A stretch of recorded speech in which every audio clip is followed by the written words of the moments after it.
నిన్న రాత్రి సోమశేఖర్ గుత్తివారిపల్లి రేణిగుంట మండలంకు సంబంధించిన ఒక వ్యక్తి ఇక్కడ గ్యాస్ గోడౌన్లో డెలివరీ బాయ్గా పనిచేస్తుంటాడు.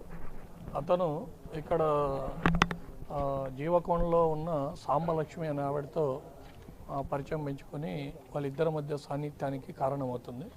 ఆమె ఇక్కడే ఒక హోటల్లో పనిచేసేటప్పుడు గ్యాస్ డెలివరీ బాయ్గా వెళ్ళినప్పుడు పరిచయం అయ్యి వాళ్ళిద్దరి మధ్య సాన్నిధ్యం పెరుగుతుంది. తద్వారా మళ్ళీ కొద్ది రోజులకి వాళ్ళిద్దరి మధ్య చిన్న డిస్ప్యూట్స్ వస్తాయి. వచ్చి వద్దనుకుంటుంది ఆవిడ.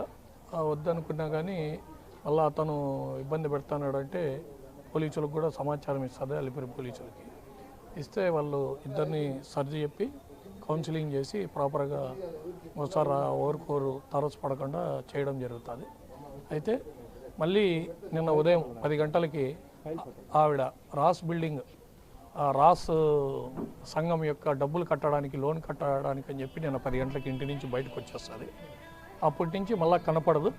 మళ్ళీ నిన్న రాత్రి 12 గంటలప్పుడు మాకు ఇంటిలో ఒక శవం వేలాడుతుందని చెప్పేసి సమాచారం అందిస్తే దానికోసమని తలుపులు బద్దలు కొట్టుకొని లోపలికి వెళ్ళి చూడగా దాంతోపాటు సోమశేఖర్ అనే వ్యక్తి సూసైడ్ చేసుకొని ఉంటాడు. పక్కన ఈమె శవం కూడా మర్డర్ అయి ఉంటుంది.